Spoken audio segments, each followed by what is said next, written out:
Okay, well, I'm gonna have to edit all of this shit now. So No, leave it. we're Leave it. back. We're Uh, back to the fall damage spoiler cast for. I hate my life. Okay, that's great. It's a little far off, Yeah, a dude. Come little on. Come on. too. Okay. Come on. So immature. You're the oldest one. God damn. Mm. Barely by 7 years. uh, I thought it was only like 6 or 5. you're 34 now, right? Yeah, so I'm God damn, 26. old man. We're both That's 26. 8. That's 8. It's 8 years. Damn, old man. Uh, old man alt. When you were 8, you could have killed us. Yep. I got that reference. What are we even talking about? Spoilercast. Spoilercast for the beginner's guide. Yeah. This is the cue cards. It will help us keep on track. So this kind of came out of nowhere, right? We decided Moose came up with an idea. Moose, tell people what your idea was yesterday. My idea. Oh, the random question one? No, the random games that we all bought for each other. Oh. So I came up with the idea the other day when I was looking at Steam. I'm like, what we should do is every time there's like a Steam sale, we'll go and look under like the under $5 games, and we'll each pick one for the other person to play. So like I picked one for Mac to play, Mac picks one for Alt to play, and Alt picks one for me to play. And then we also went through and we're looking at maybe finding a game we could all play together that we'd never tried out before. Which we did, and we should Which definitely play that. We'll do that after this. Right. Which by the way is a great idea, which brought us to this, because I picked a game that I've played 5 years ago, I want to say. And I picked it for Alt. And I knew it was a very short game, and I didn't think he would jump right into it, but he would actually jump right into it as we were still talking, and he started playing it. The game's it runs about like 90 minutes long. So he finished the whole thing in approximately like 90 minutes. So we were all there to watch him. It's called The Beginner's Guide. It's by the second big game that Davey Wreden, the creator of the Stanley Parable, came out with. I believe he had other games. And it's a game that's a walking simulator, very similar to the Stanley Parable, except the narrator is Davey Wreden himself, not just an anonymous narrator like the Stanley Parable. And it's not so much shrouded in comedy, but it's more has to do with narrative, depicting you going through a game developer's work to sort of identify his personality and see if you can figure out what he was feeling and thinking as he was creating all these games. So the premise has to do with Davey Wreden narrating through a game developer he met at like Game Jam 2008 or something like that, 2007. The games that Coda, the developer that Davey Wreden met, developed from 2008 to 2011. So it's a compilation of all those games, unfinished games. They're basically just levels that Davey Wreden wants to dissect and see what Coda was thinking and feeling as he was developing these games. So Alt went through the experience, and I went through the experience a while back, and I only played the game once, and that was enough for me. But since it's really fresh in Alt's mind, I have questions here on the cue cards. Shit. So as I show you guys the questions. My first question is just your initial impression. So it's been less than 24 hours since you've played the game. What's your initial impressions of the Beginner's Guide? Well, I'm trying to think how I can structure this. So, at first, playing through the game, like at the beginning, you have the narrator, David Wreden. So he's narrating these unfinished levels, basically, for Coda, the developer of these levels. And at first, it's the way he starts off the narration. It feels like you're listening to a eulogy, more or less. It's like like he keeps talking about Coda in the past tense. So it kind of sets up your brain to think that something happened to this developer, because he's like, between this time and this time, he was making this level, but like he kind of fell off and decided to do another level, and so on and so forth as he goes through the games up to 2011. And it kind of like builds this internal narrative for Coda. But I'm gonna hold off on the my final thoughts for that until we go through this podcast a little more. But um, the initial is it was definitely an interesting experience. It makes you feel the feels kind of at first, like it's kind of like back tingling feeling at first, because it feels like you're experiencing something like dark, almost like personally dark to the narrator, and he's like struggling trying to explain all these things, and it starts out kind of lighthearted at first, and it kind of finishes off in another realm of mental states. Like Mhm. it gets more depressing as you go along, but like in a um, I'm not It really sure, definitely it gets dark emotionally, I would say, but as like not for the You development. you can feel the heaviness Mhm. kind of as it progresses. Yeah, and if you actually like it's a game, but it's like it's more like Max said, it's a walking simulator. But if you go progress through these levels, they leave like at a couple levels they leave you like little notes and stuff as you go along. As you read through the notes, it's kind of like priming yourself to like feel a certain way from the developer standpoint, because it's kind of depressing. The notes he leaves throughout the games kind of feels depressing, and like it's a good cry for help. But um, Or well, is it? or yeah, it's really interesting to think about as you go along through the game. Right. So, question for both of you guys. I don't think I asked this yesterday. Have either of you ever played a quote unquote walking simulator? So, like, that's what the beginner's guide, that's like a standard walking simulator where you're not doing much except for walking and then receiving a narrative mostly through text or through sound or through environment. Um, Negative. You've never played anything like that, Moose? No, because it doesn't interest me in the slightest. Okay, hold that Like, thought. Hold that thought. what's forgotten is that Never Alone. It's a platformer, but it's mostly story driven. Mhm. It's not like you can. It's a game as far as like you can die, and but you don't really do a lot. You walk around the environment, and the narrator explains what's going on with this kid the whole time through the this. It gives you something to do while you're listening to the narrative, basically. Okay. So it's a walking simulator, but it's more engaging. Mhm. It's Um, not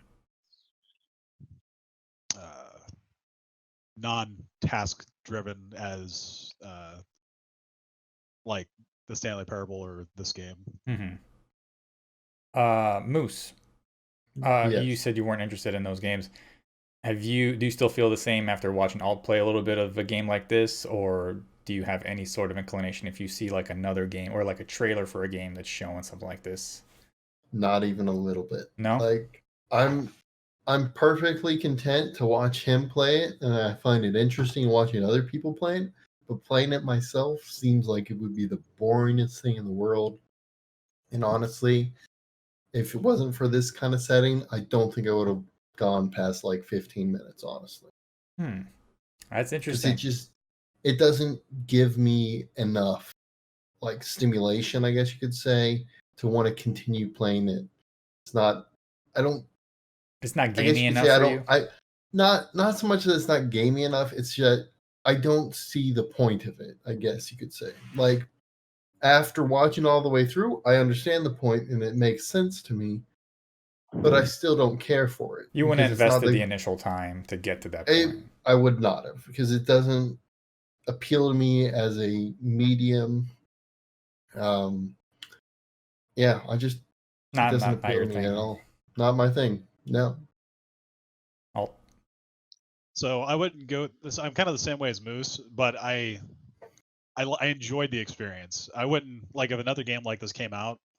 I think the word of mouth from you to me to try to play this game in the first place actually got me into it more than it would if I would just saw it on Steam somewhere, because I wouldn't be like, oh yeah, this seems like a cool thing or a cool experience. It's not like something I would just like seek out.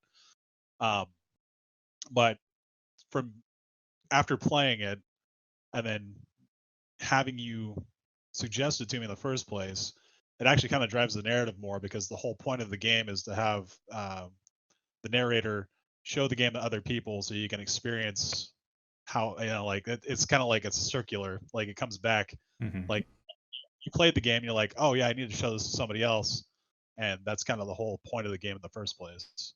Right. So I'm personally like me too. Like I'm not huge on walking simulators, but the beginner's guide is what I would say it's an experience that I really enjoy. I'm kind of like you. I really enjoy the experience, but it's a game that I believe you said as well. Like I only played it once, and that's where I'm going to leave it. And I'm assuming you're never going to play the game again, right? There'd be no point, Right. honestly, after finishing the narrative. It's kind of like it's not that it's not a good message. It's not that it's not a good walking simulator. It's just like there's nothing else to gain from it, Hmm. like unless you were like analyzing it. All right. Moosey Moose. So I just thought of this, and I think I'd be more inclined to play the game if it didn't have the narrative, because I feel I like puzzle games. I love puzzle games. One of the first ever video games I ever played was old school Myst on the computer. And I loved going through finding out how to get everything to work to unlock it so you could essentially go back where you came from and Myst. But this, I don't know. I feel like the narrative, honestly, detracts from the whole thing. You mean If you the cut out narration? the narration, yes, the narration. Like if it was just a puzzle, and even if it was like incredibly difficult to complete, as long as there was a completable. Now, obviously, I know a lot of the levels are not complete, so that would cause problems. But for the most part, again, I think I would enjoy it if it didn't have the narration Hmm. way more. Like if Coda made the games like playable, you would have enjoyed that experience. I mean, even if they weren't, as long as they had some like progression, even if it did stop at a certain point and you couldn't progress past it, no matter what you did, I'd still be better with that than with the narration. Right. I have a suggestion for you, Moose. There's a game that's called The Witness that is a walking simulator puzzle game. I have But seen that, and I am totally interested to play that, but I thought it was only VR, but I don't remember. no, I say I played it, and I'm too stupid for The Or maybe Witness. I'm thinking of a different game. Let That's me the go game look. that Snowflake were playing a while back. It's I really do. interesting, but it is very difficult. I think it's hard. Like I think those puzzles are really hard. I can't figure a lot of it out, and I don't give up easily on puzzles. But like I was just like stumped, man. And I don't for those type of games. I don't want to look up tutorials. Like I want to figure it out on my own. Oh Well, yeah, I know this game. that's a Yeah, game I'd play it. Hmm. like you need to play at the same time, because me and Snowflake couldn't figure the shit out unless we were talking about the puzzle. Like I'd try something and he'd try something, and it like Hmm. get through the steps. Right. 'Cause you That's could s- yeah. That's a game that's it's made by the same people or the same person. It's only one person that made the game Braid.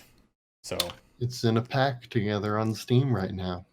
yeah, and I really love Braid, but that's for a different spoiler recast.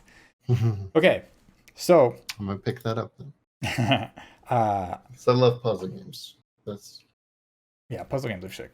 So there we go. we got to so that those were initial, I guess, interpretations of the or not interpretation, but impressions. Now I do want to know your interpretation of the game. So you finished the game and kind of walk me through, and both of you, because Moose, I know you jumped in a little later to watch and Mhm. play it, but as you were going through the game, did your interpretation of what's happening or what's transpiring evolve at all, or did you think, or do you still think what you thought from like the beginning about what the game is about? Okay, so I had some time to actually think on this as I was finishing it up and about to go to bed and waking up this morning. Um, yes, it did. It evolved over time as the narration, kind of progressed towards the end. But I think he might have had the right idea, just the wrong um, Execution? execution, right? Because I think that Coda, the developer, had some problems. I think he had some, he was depressed about what he was doing, and that might have been just an escape for him, because the way towards the end of the game he leaves a bunch of notes for him on his final game that he let him see, um, asking him to not put lampposts and stuff in the end of the levels and stuff like that, which confused me because beginning of that, like before all this, Coda's the one to put the initial lamppost in there. Mhm. So towards the end, as he was getting closer to the end of the games, he'd be able to see the narrator. I assume he's the one that started adding the lampposts towards the end of the levels, based Yes. on what he. So he didn't like that, and he also didn't like the fact that he shared these games with anybody else. So I think the way that Kodo was trying to connect with humanity, as far as like the way the narrator saw it, was connecting with the narrator, and that was he was fine just having one person see his work and enjoy it, the way he it intended to be. Um, and I think that the narrator also, he did fuck up, and this whole game as a compilation was more of an apology in a way to try to make up for, like showing his games to everybody else. But since Coda dropped him from the face of the earth and like just completely disowned him, disappeared, um, he had no other way to express that. So yeah, I think that Coda was depressed and needed some outlet, but I also think that it was interpreted improperly, and the way about I think let me roll back a little bit. I think that what's the developer's name, or not the developer, the narrator's name again? Davey Reedon. Davey Reedon. I think Davey Reedon was trying to fix a problem that didn't either need to be fixed or Coda didn't think needed to be fixed, and he went about it improperly. And this happens in relationships too. It's just really funny that it happened with in this game-based narrative, that he was trying to solve a problem that he didn't need to fix. Moosey Moose. I was gonna say I actually saw this thing like last night or this morning. It's like, just because someone's depressed doesn't mean they're like in a dark place per se. They could just be, anxious because they have a lot going on, or they're like overstressed, and then they do something like this, like these levels, to just kind of have an outlet and as a release, to kind of either get that kind of, I guess you could say, darkness out of them and into something else, and they can, for lack of a better term, compartmentalize it. And so, like, if I ever get depressed or whatever, I'll either go read a book or I'll play like a video game and shoot something or something. Just something.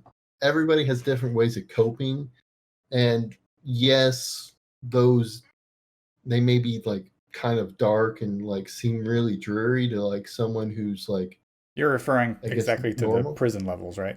Yeah, that's what I'm more referring to.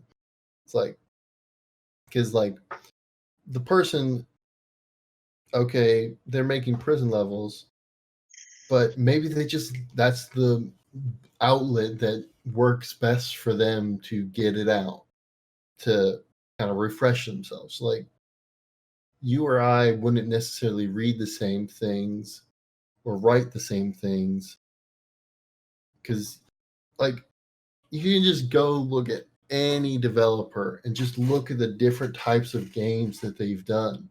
Like, you wouldn't say someone making a horror game or who's made a bunch of horror games is necessarily like heavily depressed or disturbed or anything. But I think because it's just like a smaller and more isolated person, and they just keep doing the same kind of things, I think they misconstrued what is actually going on. That makes a lot of sense. I think we put a very negative connotation on the word depression, right? Because a lot of times it depicts in movies, books, any sort of medium, that it's a dark place, right? You need to get out of depression and become happy. Usually they give you pills for that thing. But okay, so what do you think exactly? And you touched a little bit on it, as far as how the narrator is making you feel with Coda's message and his levels and the way he's depicting his work. What do you, both of you, what do you think the game says about Coda as well as the narrator? Like, who do you think the game is more so? What up, Shiju? Shiju in the house. Who do you think the game really exposes? Do you think the game is The about Coda, narrator. or do you think the game is about the narrator? The game is entirely about the narrator, in my opinion. Why? Because, especially in like the ending part, where he's talking about like he felt the need to show off the games to other people, even though Coda didn't want that. I feel like he's trying to be like, oh, I'm such a good person. I'm helping this person out. Not everyone wants that or even needs that. And as is the case in this instance, it was actually worse off and detrimental to this Right. And he has a person little bit of because, a breakdown there at the end. yeah, but and the big thing too is that when he's kind of having his breakdown, is like you the guy, in my opinion, he seems super self-absorbed and really like narcissistic, I guess is the best way I could put it, because he's like he talks about getting like recognition from other people because of whatever. And I totally agree with Coda. I don't need recognition from other people to be feel good about myself or be happy. Okay? I am I don't mind it. I like it, but it's not something I need. Like I could no one could say anything nice to me for the rest of my life. And I might get down about it eventually, but for the most part, I'd be fine. I just go do something that I like, do something that's like feels meaningful, I guess you could say to me, Mhm. and that I enjoy. Because I mean, if you don't like me, okay, what do I care? Screw you. Right. It's like I don't care. But yeah, that's kind of it. I think it's for both people. And the reason I say that, I'll just start from the beginning of the narrative, and extrapolate a bit after that. But so, Davy, yeah. So Davy, at the beginning, is kind of railroading you into thinking a specific way, and he kind of elaborates on that at the very end because he realizes he's doing this, and it's for the narrator to express what he's feeling throughout the entire game or the entire simulator. Um, and then it kind of resolves itself at the end.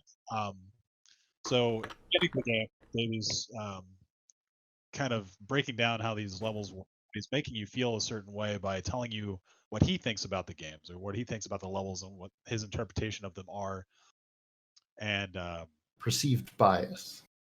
yeah, He but definitely clouds your judgment, right? Yeah. he absolutely does. He completely tells you. He basically tells you how to feel because he expresses that there's a problem, and at the beginning you don't know that there's not a problem. So it makes you feel a certain way at the beginning. It makes you feel bad for Coda, the developer, because it makes you think that he's depressed and he needs help, right? So it starts that's the narrative start.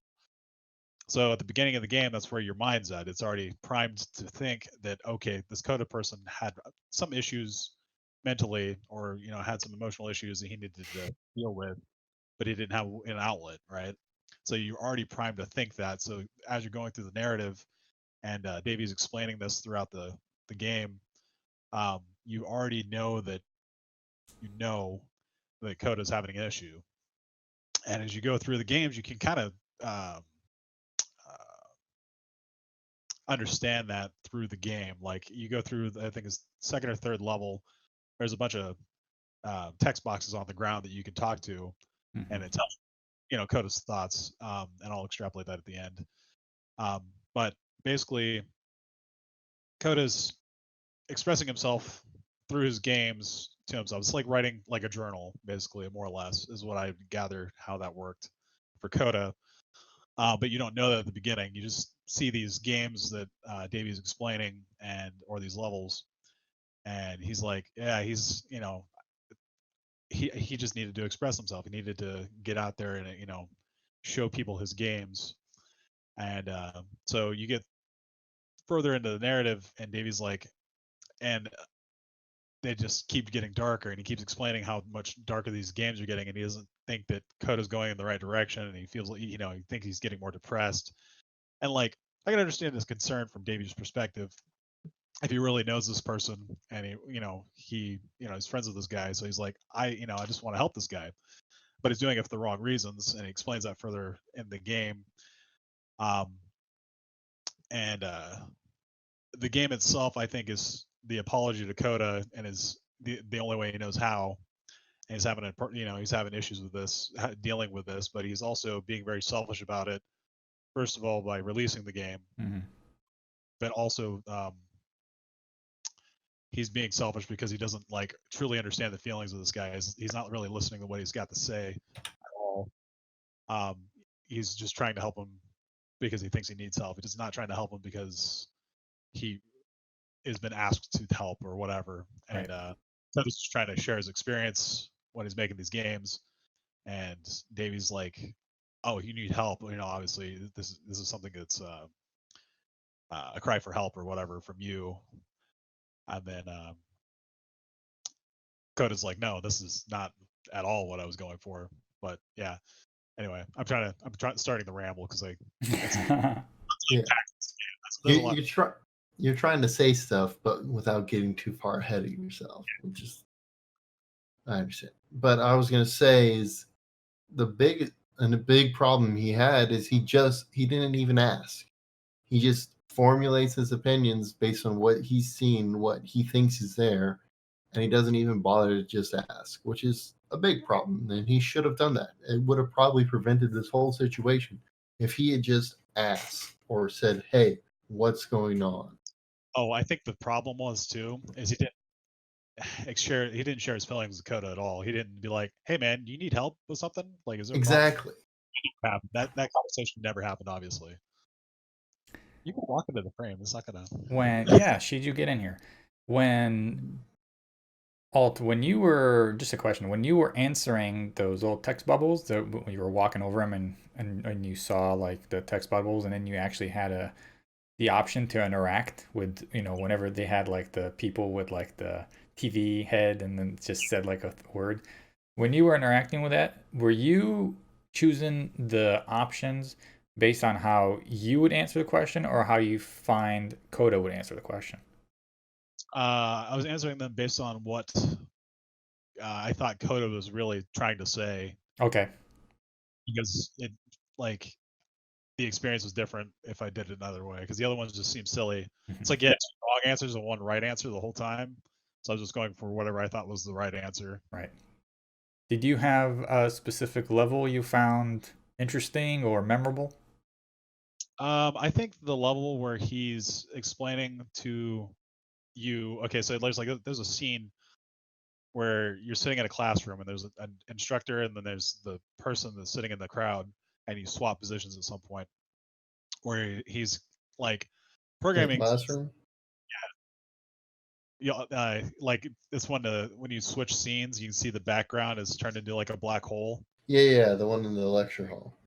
So, but he's like, programming is easy, and like, there's no right answers in this one either. The instructor's like, it's how to be perfect, right?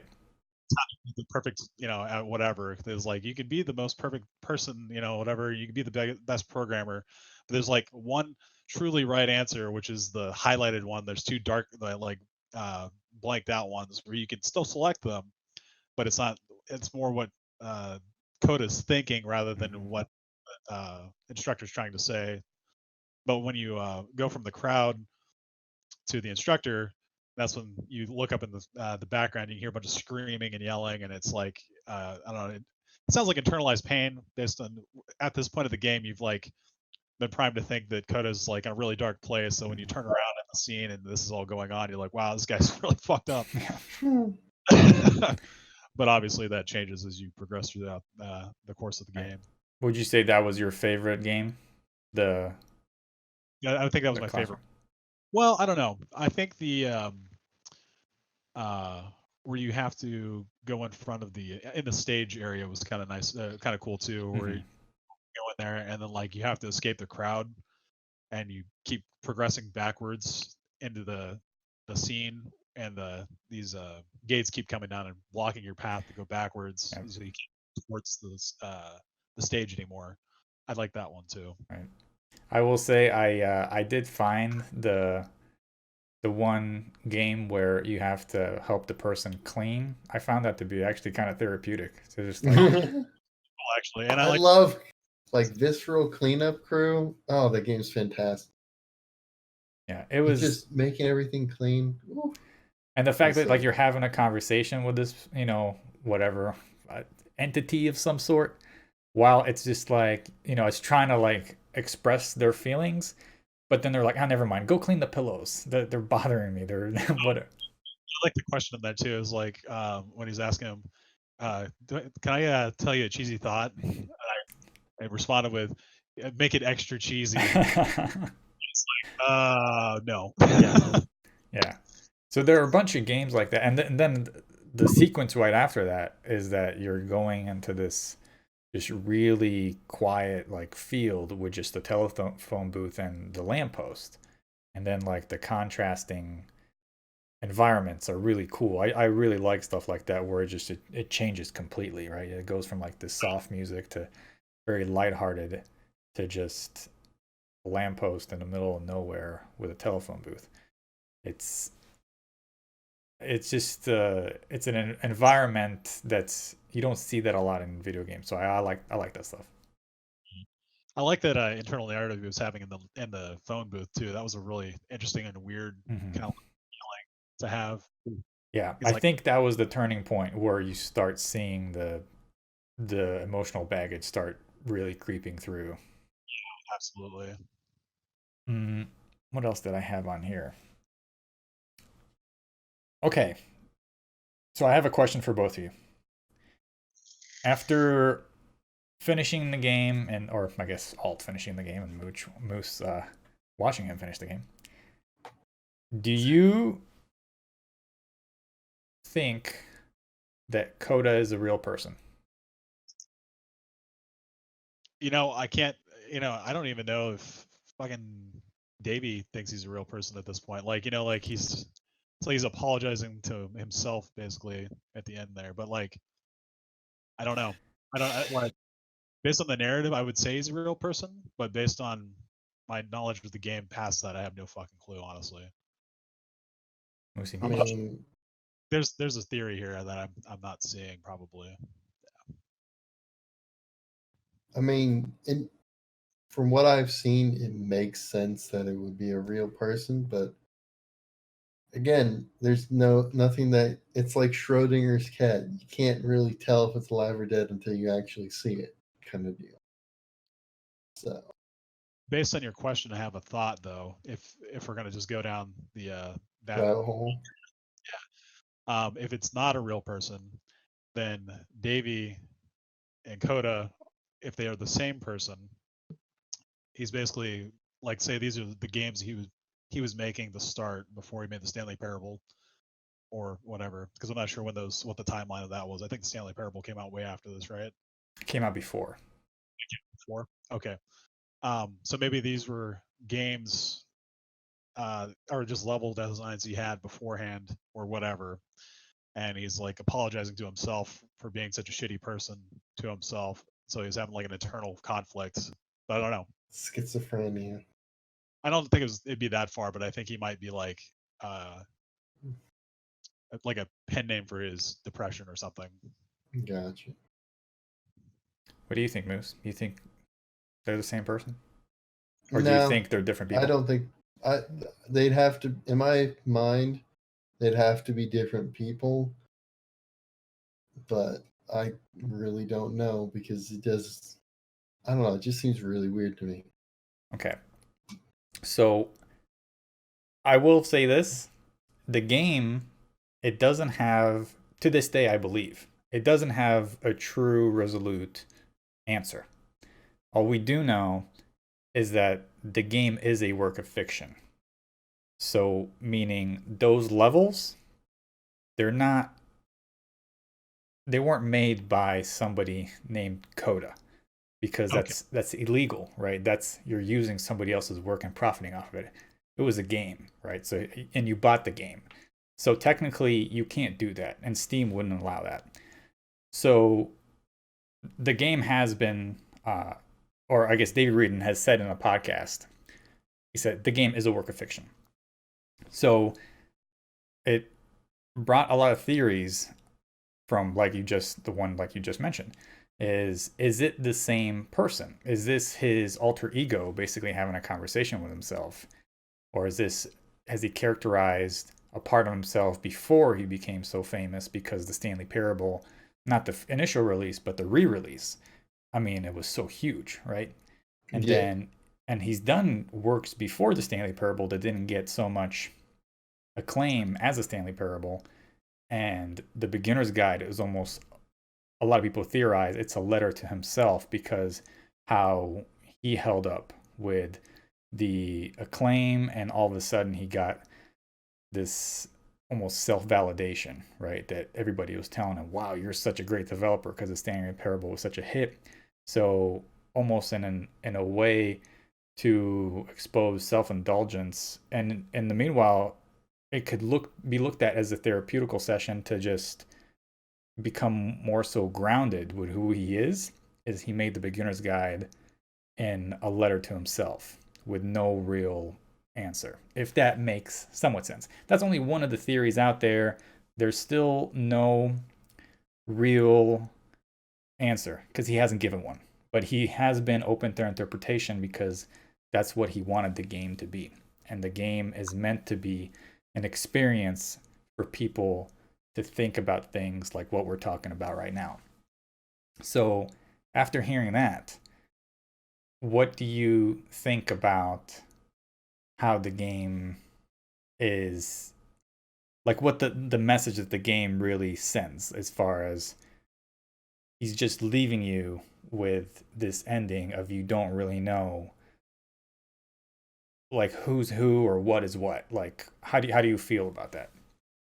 Well, that's a lot to unpack, but let's say if it's a work of fiction as far as uh, the Coda character, but if it's nonfiction otherwise, if it's Davy and his alter ego. The work of fiction, as in, I mean, those levels had to have been designed by Davey Wreden because it couldn't have been designed by Coda. Now, it doesn't mean that he didn't know a person named Coda who designed similar levels, but not the ones who were in the beginner's guide, but just he used whatever Coda's levels as a reference, and he just remade them in the beginner's guide to express his thoughts. Or, like you said, it could be just a letter to himself. If it's, I don't know, that's a real hard.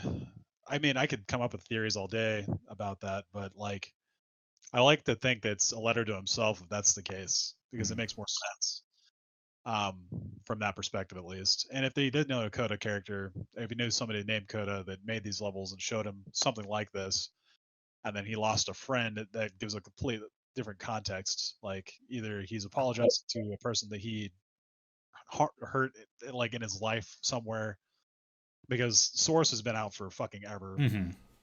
Anybody could have showed him, their levels and been like, "Hey, check this out, man. This is really cool." Or like, I just want to, he found an interest like he did in the narrative, and he's like, "Hey, I really like these levels. These are really interesting. You should show me more of this." And this happened throughout, that what a 4-year time span. But if that's not the case, and it is a letter to himself, maybe it's just a way for him to unpack his feelings, like the fictional character Coda was in the game doing as a second person. Maybe he's just like internalizing his thoughts and being like, well, at first I didn't feel like any of his games needed to have meaning, and he kind of explains that throughout the game too. Is like his games slowly started becoming more structured as he goes along, and it becomes more um, there was more thought process to his games as he was getting throughout these levels. So maybe when he first started developing games in Source, Davey, not Coda, he was thinking, "Oh, this is never going to go anywhere. I'm just doing this to kind of like make An outlet. maybe it was just a way to express his feelings to himself, like a diary, when he was sitting in silence in his room programming or whatever. So he's like apologizing to himself for not realizing something. I don't know, because like there's a lot of narrative there to really get through to really form a solid opinion. There's a lot to unpack, definitely. So many things going on. Now, Moose, I made a note of this. There's a particular moment when Alt was playing, and it was at the final level, where you're playing through the tower, and you get to the highest point in the tower, and then you just start floating up until you see basically the entire game, and all the whole structure of the maze. Yeah. And when that happened, I remember Moose vividly saying something along the lines of like, "Wow," or he was just kind of like, I don't know, like dumbfounded. I was impressed by the sheer size of the maze, and I really wanted to know if there was a way to get through it. Just the scale of it. Just the scale of it. And also I was wondering if it was, the other thing I was wondering is if it was done like all by hand kind of deal, like laid out, or if they just wrote a program to essentially fill up a grid and then have either an exit or just be a complete stopping point. No way in, no way out. Or one way in, no way out. Right. What did you think of that moment, Alt, when you're just going, because you're going through flights and flights of stairs, and you're going through so many different terrains and levels to get through the end of the tower. Like there's an outside area, there's a dark area. You're going through like almost like crazy elevator looking things, hatches, and then you get to the point where you get to the highest level and you start floating up. Okay. Shiju? 1 second. I'll be right back. I'm going to step away just for a second. All good. He's dead. He's dead, Jim. Oh, well, such is life. Such is life. Okay. Since he left, I had one more question, and I kind of forgot what it was. Oh, actually, I want both of you guys here, but I tell you what, I'll get your answer first, Moose. Mm-hmm. Does this game, just based on this perspective, does this game make you feel any which way, whether it's change your feelings or remain the same or whatever, towards what game developers go through? To an extent, like I already... Okay, sorry. All right. Repeat the question, then I'll answer. Okay. So I'll come to you here in a second. So I'm asking both of you, but I'll let Moose start because he already kind of started. The question was, did this game alter your feelings about what game developers go through? Because the game had a lot of depictions of almost hardship from a game developer standpoint. So, Moose, did this change at all what you feel, or like what you feel about game developers and game development in a whole? Yes and no, because at one point I thought about trying to do something like that, and so I looked into it and I read a bunch of stuff about it, and I just decided it wasn't for me because I didn't have like I guess you could say the patience for it. But I understand like going through spending hours and hours on a project and something you're trying to create, and then either it never gets to the point that you want it to be. So like, I guess you could say it's like you have a completionist or perfectionist, I guess is a better word. Bug where you don't like how it's turning out, or you want it to be a certain way, but you just can't get that way. Mm-hmm. So you get frustrated, and then it just never gets completed. You just throw it away, go on to the next thing, kind of deal. So I completely understand that.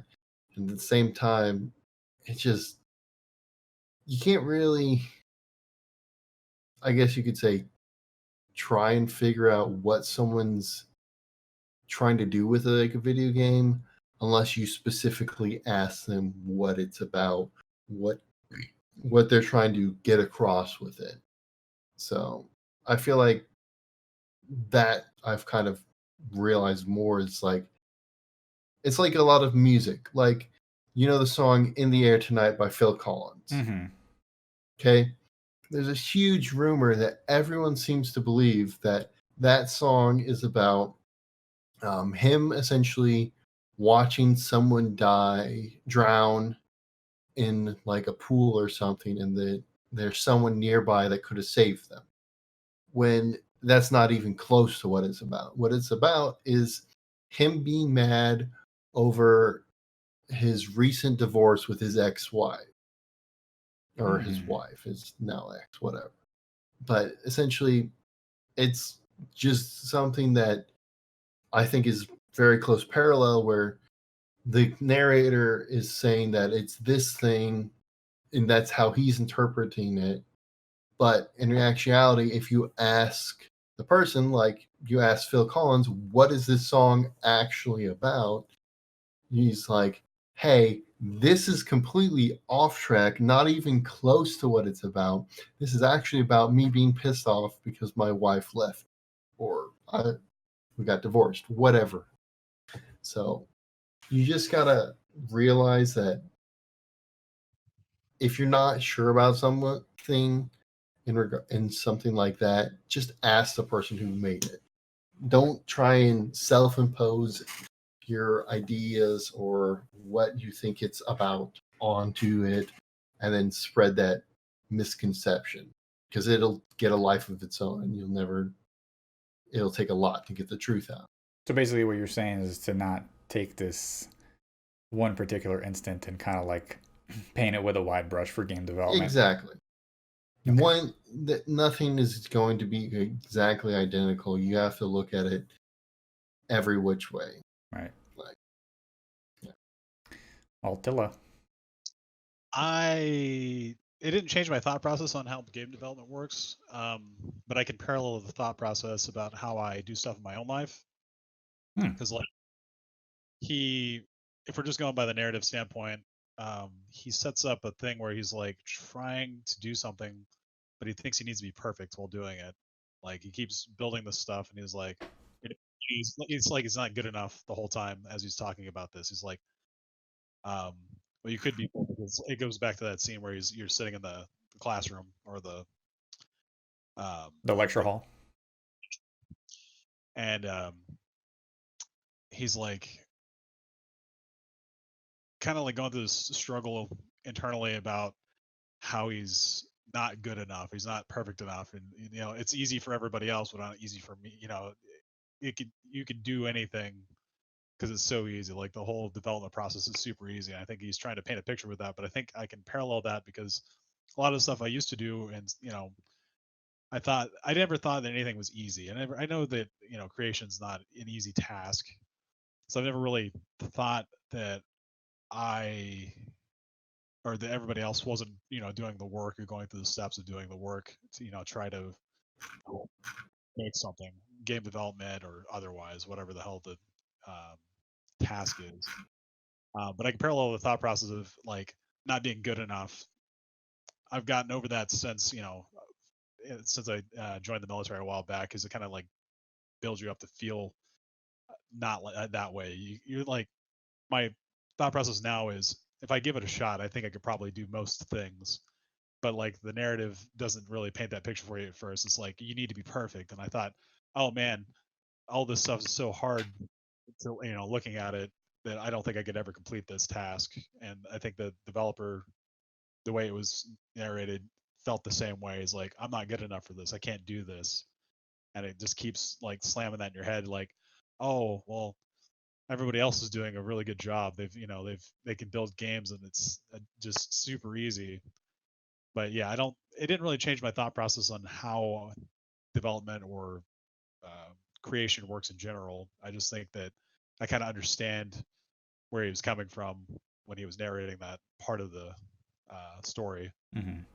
There's also for me at least, very disturbing moment when he's trying to break through the walls with all the text on it and the constant struggle of him lying to himself, trying to say, just keep saying game development's easy. Just keep saying it's easy. Just it's not hard. I like doing it. And then that's the whole text box. And then it keeps breaking the walls, even though he's just lying to himself until you can get Mhm. through. And eventually you get to the level where it's the machine and all the press. And then it gets back to the self indulgence and self validation and all that. And that's, in my opinion, a very disturbing scene because he's literally lying to himself in order to move forward. And that's normally how you think about moving on. You don't lie to yourself to move on. You tell the truth or you get over something. So, I think that's a step in your thought process, though, when you first start something, is like because every time you start a task, you're not like I'm the best at this. I'm not. You're never a master at something when you start it. mhm, Um, and like the fake it till you make it thing has been a thing for a long time, and that's basically what he's doing in the narrative. Is he's telling himself, "Oh, it's. I mean, this is really easy. I can do this." He's like he's motivating himself probably in the wrong way, but he's still trying to motivate himself in a way that is constructive for the task, not necessarily for his mental state, but for the mhm. task. Um, and I think that I've had that thought process before is like, I could be good at this. And like, usually I can, wade through whatever the task is and get to a solution. Like, I eventually get to that point. And I think you subconsciously have that thought process where you're like, unless you just, you're afraid to, start new tasks or start a new project of some kind.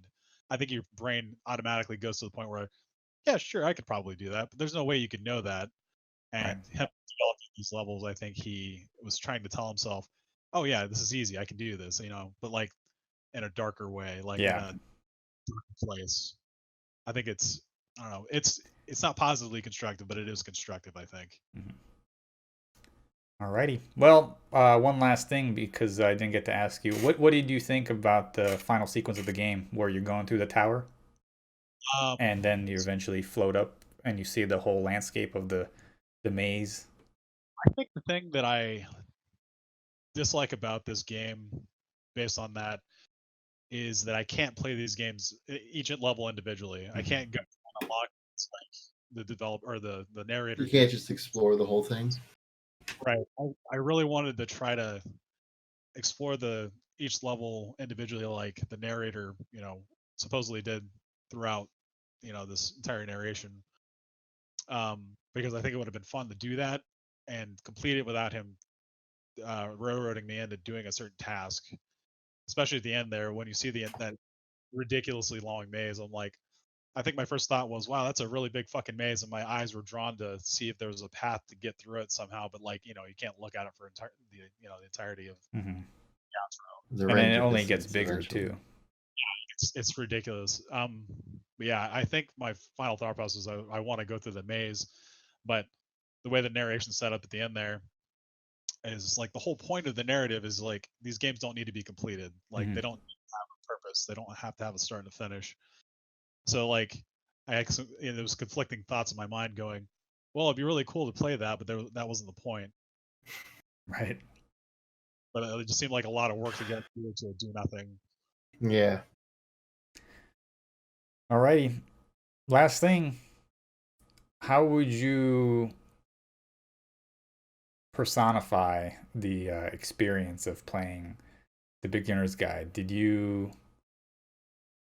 I don't want to say enjoy it because I don't know if it's like a thing that you enjoy, but I know when I finished it, I was very, I don't know, it was a weird feeling. It was a weird feeling to really depict, It's just, I was mostly in, not awe, but just taken back. I was very taken back. I think that I don't know. I kind of felt empty at the end, like Hmm. because there was no resolution to anything. There was no resolution. So the whole, as I was saying before, the whole point of the game was to not finish the game, Hmm. not to finish any of these levels. And it felt like the thought process for the narrator throughout the entire thing was the same way. So it just kind of felt empty because you didn't even finish the thought process. You couldn't even finish. There was no resolution between him and Coda from the game perspective. Right. Even if this exists, there's still no resolution. There's no like he never got to apologize to himself. directly or to Coda directly. So the game itself didn't resolute, and neither did the levels. It wasn't meant to be It's a finished. game with a dead ending. So like I felt kind of, I don't know, I couldn't. I enjoyed the experience. I did enjoy it. Like it was something I enjoyed Mhm. going through. But that's before that before I knew that this is a fictional Work of fiction. piece. Right. But as I was playing it, yeah, I kind of enjoyed going through the mental state of Coda and the narrator, and seeing what was going on. But at the beginning, I was trying to figure out what the fuck was up, or like I was trying to find a resolution in my mind, which I think is why how the narrators set it up, like how Davey set it up to feel like you're supposed to feel like you need to solve the problem he's trying to solve. So I don't know. I enjoyed it. I think other people should probably at least give it a shot one time. Did you find yourself thinking about it after you finished it? Like, did you having yourself just catching yourself just thinking about, parts of the I game or what it means? And then a little bit when I woke up this morning. But like I knew there was something else. I knew there was something else hidden in that wasn't something I could, work through in my mind. But it was interesting for Right. sure. I can tell just by Moose's body language he cares not for this I game. couldn't care less. I'm slightly more interested in it now, knowing that it's a work of fiction, which is odd. I understand, but it makes more sense to me now, for sure, that it is a quote work of fiction. I enjoyed it before it was a work of fiction because it makes you feel feelings. Right. No, I'm It makes you feel a certain way. so the reason why I like it more that because it's a work of fiction is because of the way it essentially manipulated your emotions. I think that's really impressive that he's able to do that with something that's entirely made up, essentially. Okay. I love that you said that. I love that you said that because here's a tidbit. When I first played this game, I was a freelance writer and my whole objective was to just review games, right? I just wanted to review games to become a better critical writer. So I had a blog, which is now my website, which is completely different, right? But back then it was all just catered to reviewing games because I wanted to become a better writer. And I was also almost subcontracting to another website that would use my work to post on their website. So they actually gave me the code for this game. And they're like, hey, can you review this for us? You can cross publish it, meaning on your website and our website. And I said, okay, yeah, that's fine. So I reviewed the game. And when I got to the end, they wanted a score and they had their own. And I'm not huge on giving games scores. I just like writing the review and kind of detailing what I think about the And game. letting people come to their own. Yeah, because normally when you see reviews of games, most people don't read it. They just scroll, 7.9, whatever. I'm not buying that thing. So that's how I used to review games is I liked just writing, and then if I had to put a score, I would. But this is the first game, and I believe the only ever game that when I did cross-publish, I gave this game a 10 because I felt that it was enough of an experience, like Moose said, to manipulate emotions that I thought it was a work of art. And I don't think every 10 is made the same. I think your 10 and my 10 are different. I just remember when I finished this game, I was like, I don't think I've ever played anything like this because I haven't. At that point in time, I've never played anything that made me feel the way that game made me feel at the end. When the credits rolled, I was like, Jesus, I've never played anything like that. So I wanted to give this game a 10. And when I had the actual whole review proofread, the website that wanted to cross-publish it said, you can't give this game a 10. Like, there's just no way. We don't give 10s on our website. I said, well, I thought you guys wanted me to review this game, and this is how I actually feel about the game. This game for me is a 10, and I only need to play it once, and this is how I feel. Like, This is what I find about the game. And this is before I knew it was a work of fiction, before I knew anything. This is just taking the game for what it was. And I remember I had a back and forth with this website that they just absolutely refused to give this game a 10, because if they gave this game a 10, people are going to be mad. Hey, why doesn't Undertale have a 10? Because that was also came within roughly the same era, I believe. And why does not this game have a 10, but the beginner's guide does? So it was a whole hoopla. I ended up giving the game a 10 on my website and then changing the review for them, and then they gave it a score. I don't even know what the score they ended up giving it. But I just remember it was like a whole thing.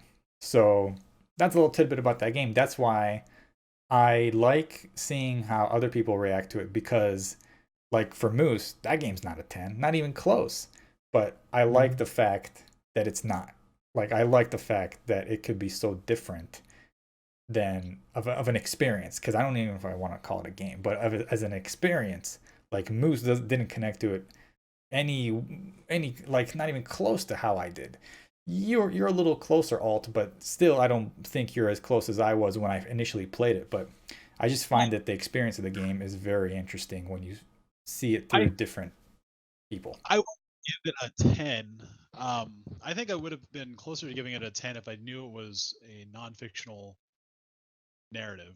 If Coda was a real person and this game was released as an apology to Coda as a real person, I think that I would have been more apt to give it a 10 for the experience, so the message could be sent out to other people, because the whole point of this whole narrative as a non-fictional purpose would have been to get it to as many people as possible. Well, to be frank or to be fair rather, is you didn't know after you finished the game, you didn't know that it was a work of fiction. It seemed like when I finished the game and I reviewed it, that's just something you would have to find out eventually. And actually, he didn't admit this until I believe 4 years after the game was already out. He didn't admit that it was a work of fiction. So it's been like a long while. So when I reviewed it, all I knew about the game is what I played. That's why, like, that feeling and that, like, point of emotion, that warranted for me to give it a 10. So, like, right. So I've only had 24 hours to sit down Right. and that's right. So, like, if we never had this conversation about how it's a work of fiction, my idea of the game would be different, or the experience, and I'd probably show more people, because I think some more people should see and play the game, but not for the same reasons now, because I didn't have a lot of time to stew on it and be like, Right. oh man, this game needs to be out in the fucking world so Coda can see this motherfucker. And if I would have not known that, that's my thought process would have probably gone there. I'd be like, you need to fucking play this game. It's interesting. Like, you need Which to look. still is not entirely out of the window. Like, I mean, because there is no coda, but you don't know that there isn't somebody who this game is meant for. You don't know that the game actually could be an apology to somebody, or it's an open letter to Davey Reed to himself. You don't know, but like, it's still out there. But I'm saying, you don't know? Yeah, you don't know. I'm sorry, Mac. I would definitely recommend it to people for sure, but it's not meant for all audiences either. No. It's definitely not a thing that anybody can sit down and be like, oh yeah, this is, because most people would be like, this is a piece of ooh. But I enjoyed the experience because of how it made you feel throughout the entire experience. Like, when you gave me the game, I opened it up, and as soon as I started playing it, the narrative started, and I was like, oh, this is interesting. But then it kept me hooked the entire time. Like, I could have sat down for 6 hours and played that. I could have played it into the morning, whether you guys were still sitting here or not. Like, I would have no fun doing that. It kept drawing me. It's like, it was like reading a good book for the first time. Like, you just kind of like keep going and going and going. You're just like, well, I guess we're gonna keep going because I'm not gonna stop here, because why? But it's probably good that it's only 90 minutes too. Yeah. You experience the whole thing in one package. You get to like feel the whole. Just in one sit down. It's no, we're gonna need to, Mac. You're gonna have to go back and just put subtitles under all of it. I know. It was pretty good until like, I don't know, 5 minutes ago. But I figured we're winding down, up. So yeah. I just think it would be hilarious. I just don't have a good enough mic. Right. What were you gonna say, Moose? I was just gonna say I thought it would be hilarious. Oh, okay. But yeah, I Just mean for the lulz. that's a great point. Alt. Like the fact, I think that's definitely. I don't know too many games these days that I could say that I started it and I was invested enough to not want to put it down. And I find that to be very valuable in games and experiences and whatever you want to call it. So I'm glad you felt that way. Cool. I think that's, unless you guys have anything else to add to the spoiler recast. I think what I'm gonna do is this is just gonna be episode 1 of the Gamescast, but it's gonna be a spoiler cast. I'm down with that. So You this, just have special episodes every now and then. yeah, I mean, it's just gonna be episode 1 of the Gamescast, but I'm just gonna title it the Spoilercast. spoiler cast for the beginner's guide. So that was sick. One last word I want to say is that Alt, especially for you, if you enjoyed this game, which from what I understand you did, I would also recommend to play the Stanley Parable because it's a game that's could be interesting to you if it's different. It's definitely different than this one. This one I find to be a little darker. Stanley Parable is a lot more humorous, but it's also a game that you can play multiple times and get different results. So it's definitely interesting. And yeah, Moose, you need to play The Witness because no narration and puzzles. So we've learned. Dude, I'm all for that. Yeah. I've seen like the first like 30 minutes played before, so I'll probably breeze through the first part and then I'll figure it out as I go along. It's We difficult. could sit down and play that one too. Right. That's A let's watch kind of deal. but it's like it's something we can like figure out together because some of those puzzles are fucking insane. They are. Well, I don't know how long the runtime is on this one, but I find that we every time we do one of these, it's at least an hour and change. So Probably. I'm sure we sat down here for an hour talking about the beginner's guide. And hey, I like Spoilercast, so we should definitely find another game where we're all interested in and have played either to completion or to some sort of gauge where we can talk about it and do this again. This was great. Yeah. Cool beans. Alrighty, I am Mac, that's Moose, and that's Alt, and this is Fall Damage, and we're out. Peace. Bye, Felicia.